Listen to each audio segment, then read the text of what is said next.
বলেছি। অতএব আমাদের আর বুঝতে বাকি নাই, ক্ষমতার লোভে তার মন্দিরে যে গীতা পাঠ করেছে, ক্ষমতার লোভে শাড়ি আচরণ নিচে মাথা বুঝেছে। অতএব আপনারা সতর্ক হন, যারা এই ইসলাম নিয়ে আপনাদের সাথে ধোঁকাবাজি করছে তাদেরকে 12 তারিখে ভোটের মাধ্যমে উচিত শিক্ষা দেবে বলে আমি আশা করি।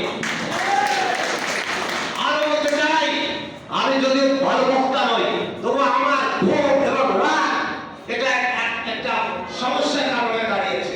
সেই সমস্যাটা হচ্ছে আমরা দীর্ঘদিন নেতৃত্ব দিয়েছি, আমরা দীর্ঘদিন বলেছি যে আমরা ধানের শীষ ছাড়া বুঝি না, আমরা ম্যাডাম খালেদা জিয়া ছাড়া বুঝি না। অথচ সেই লোকগুলোই যে সময় খালেদা জিয়া মৃত্যু শয্যায় পাঞ্জা করছেন এবং খালেদা জিয়া পৃথিবী থেকে বিদায় নিয়েছেন, আল্লাহ তাকে সাড়া দিয়েছেন, ঠিক সেই সময় গোটা বাংলাদেশের মীর জাফরেরা এই দলের সাথে বেইমানি করে অন্য মার্কায় ক্ষমতার লোভে তারা নির্বাচন করতে প্রতিষ্ঠিত হয়েছে। আর আপনাদেরকে খালেদা জিয়ার একটি ছবির ভিতরে টানিয়ে ধোঁকা দিচ্ছে। এই সমস্ত ধোঁকাবাজরা শেষ স্পষ্ট হয়েছে। আমি খুশি হয়েছি যে ধোঁকাবাজরা শেষ স্পষ্ট হয়েছে এবং জাতির কাছে শেষ স্পষ্ট হয়েছে। বেইমান মানুষের কাছে তাদের মুখস্থ বঞ্চিত হয়েছে। নতুন করে মির্জাফরের ইতিহাস আমাদের পড়ার প্রয়োজন নাই। আমরা মির্জাফর দেখেছি, এই যুগের মির্জাফরগুলো আমাদের সামনে ঘুরছে, আমাদেরকে দেখে খাবার দিচ্ছে, খালেদা জিয়ার একটি ছবির ভিতরে টানিয়ে তারা বক্তব্য দিচ্ছে। অতএব আপনারা সাবধান হন। খালেদা জিয়ার মার্কা কি ভাই? আমরা বক্তব্য কিসে?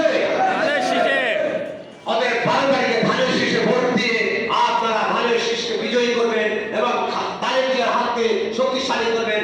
একটি দেশকে স্বনির্ভর করার জন্য ধানের শীষে ভোট দিতে হবে। এবং আমার নেতা বলেছিলেন যে আমাকে জেতার প্রয়োজন নাই, আমাদের প্রয়োজন মানুষের ভোটাধিকার ফিরিয়ে দিতে। আমরা ভোট আমি দেবো, যাকে খুশি তাকে দেবো। এই জায়গায় আমরা দেশকে নিয়ে যেতে হবে। আমরা কিন্তু দেবো ইনশাআল্লাহ।